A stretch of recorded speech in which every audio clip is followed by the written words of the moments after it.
Hello and welcome to Yarra Library's Book Week program. I'm Andrew from Richmond Library and I'll be taking you through a craft activity today. If, like me, you're not much of a one for getting dressed up, you might like to instead make a diorama of a book that you're particularly fond of. The one that I picked for inspiration today is the Foggy Foggy Forest. Now, I really like the way it's got a whole bunch of different fantasy creatures in there and some of my favourite animals. And I'll show you a couple of different ways that I approached having a go at this one. So if, like me, you've been having a little bit more takeaway during lockdown, you can use your leftover containers to make a little mobile diorama playpen sort of thing. So in here, I've got a bunch of plasticine models. We're very lucky to have a bit of plasticine lying around the house. But you could just as easily use blue tack and just have a little monochrome one. You see we've got some little mushrooms there and got a bit of a leftover snake from one of the stop motion sessions that we ran. And a little bird, and all these sorts of creatures. Pick your favourites and make yourself a little scene if you like. And if you're really keen, you could use the plasticine to shoot some stop motion movies yourself even. That sort of stuff's always fun. And so this way, if you're out and about and you have a little box to play with, you can take some of your favourite little pieces in there. And have a little bit of a game at the same time.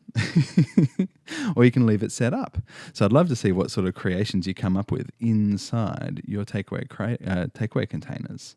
So that was my first little idea, just going with like the forest. But what I came up with next was a little bit more involved. So my next idea was for a bit of a 3D diorama. So you can always just make things and stick them inside of a shoebox, and that looks pretty cool too. But what I liked the idea of was having one that had different layers to it so that it had a bit of depth. And that way you could look into and around and have a little bit of a peer behind. If you were getting really clever, you could hide things you can only see from one angle. It could be behind the tree over there, or all sorts of different things. Now, I made this one out of a recycled tissue box, which seemed like a good size for mucking around with to begin. And I had a bunch of leftover cardboard from my cereal box. And from there, they've sort of already got flaps and folds that you can use. And as we see these little ones here too, on their back, there's little folds already made for you. So you only have to fold one side of it to make those flats line up inside the box. And also starting small is a bit of an easier way. You don't have to go too hard than when your first little one. This one took a deceptively long time. I'll show you the basic little gist of setting up a piece of cardboard for working with one of the flats. So bear with me. So grabbing a piece of cardboard, this one's an actual bit of cardboard that I found stuck inside a box. We can use, only one of these is actually stuck in place, the one right at the back. So we can use that as our little template. Now you want a little bit left over at the top and a little bit left over at the bottom so that you can build a bit of depth. So once you've figured out where that's going to be, press it down. And we're going to trim this edge off. And then either side, you're going to trim where you're going to need to fold. There we go. Now it doesn't have to be absolutely perfect. And just with this line, because you can always trim, and it's usually better to have a little bit extra just in case you need to. It's good to have a little bit extra in case you need to do a bit of trimming later on. So we'll cut along the inside of this one.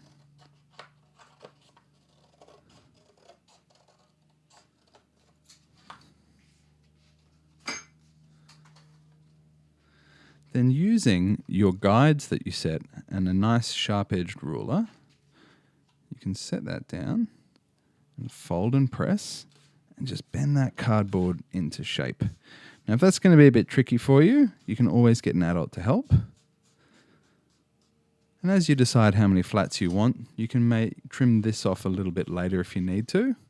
But for right now, we're going to leave it. So next little one. Fold that into shape. And we'll just have a little bit of a test. As you can see, we've made it a little bit too big. So that's perfect. Too big is better than too small. So we'll just give it a quick trim. And if these are nice and flush, It also helps add to the stability of the box. Now that fold, as you can see, needs to come in just a little bit. So we set our ruler down. So we've got plenty to push against. And the benefit of using really plain cardboard as well will come up in our next little section. So folding that new line down. And you'll see it slides in nicely. Now this is good firm cardboard, and you see how it's buckling? So you could even loosen it up a little bit more, but that's not so bad at all. So that gives us a nice firm sit in there. It's really well seated. And that way, when we come to the next little part, you'll see that on all of these, I've made my trees go all the way to the top. That way, it's got a nice strong body in there to hold on. If you want to, you could get your little pieces of spare cardboard there and chop them off. Draw yourself another, we'll just go with the little rabbits that I've been working on. Draw yourself a rabbit and leave yourself a little bit at the bottom, and you could have a character then freestanding inside, not attached. You could even have vines hanging down from the top, or you could have monkeys swinging from the trees. Anything that your little heart desires. So showing this one. Because now we've got a little bunny that doesn't have to be attached to one of our outsides. Got a fold. The ever faithful sticky tape. That way you're not set to any particular depth. And they can have a little talk to each other. So if they're a little bit bigger, they're going to be more in the foreground. Closer this way, more in the foreground. But if they're a little smaller, it's going to seem like they're further away. So that was my little idea. And that way, we get some interesting little depth. And that looks pretty cool. And I found that chopping the box off a little bit shallower helped as well. It lets more light in there. Makes it a little bit easier to see. And that way, you sort of get that nice perception of depth.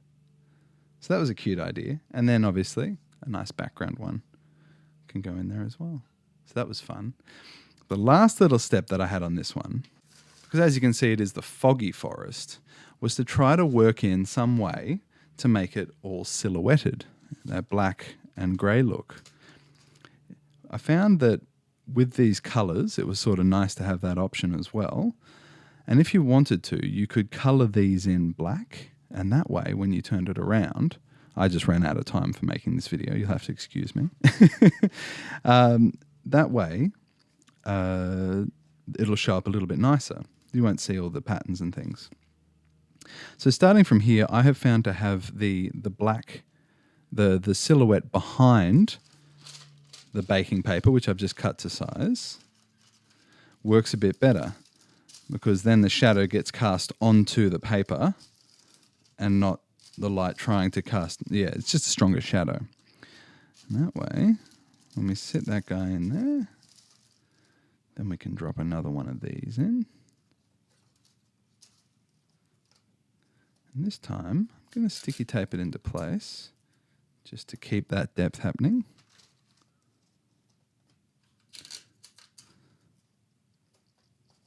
I don't use very much sticky tape to hold them in place.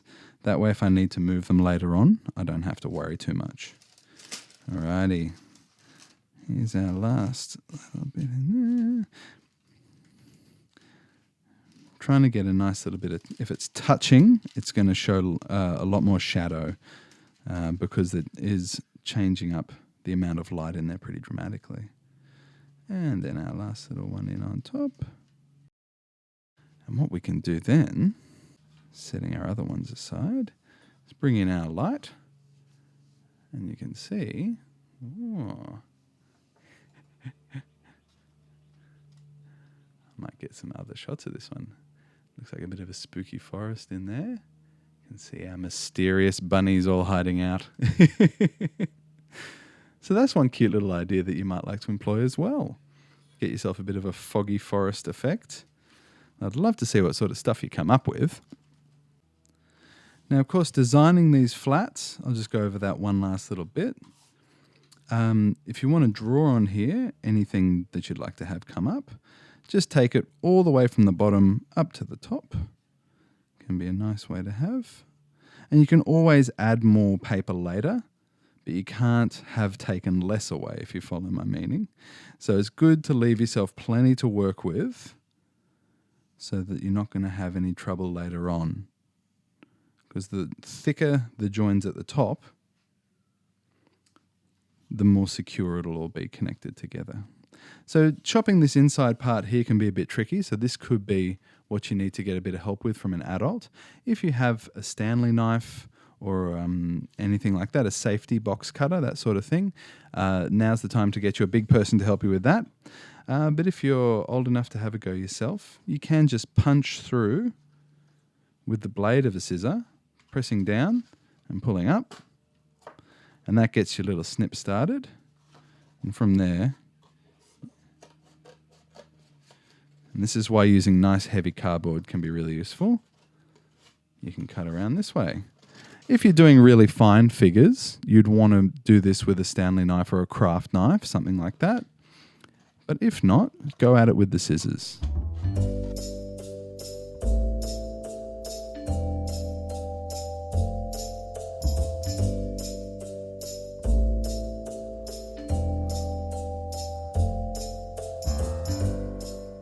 There we go. A little bit of an experiment there with the light. You can see some of the colours coming through, and that's really a nice, effective little look. If you're using fluorescent globes or the LED ones that don't produce any heat, and you've got a little bit of space, you can stick these to these. And if you're really keen, you could do a huge one if you can ask to borrow that much baking paper. And you could do a little shadow play for your family. You can see how all the ones that are further back from the baking paper get all really foggy. You can see right in there. If I get the light really concentrated, you can make out my mystery rabbit hiding at the back. So you could have some characters appear and disappear and tell some really interesting stories. So thanks for joining me today. I hope you've enjoyed that one. I really look forward to seeing all the creative things that you come up with your favourite Book Week stories. Share your favourite pieces to social media and tag Yarra Libraries in it so we can have a look too. I'm really interested to see what things you come up with. Okay, folks, thanks for joining me today. All right.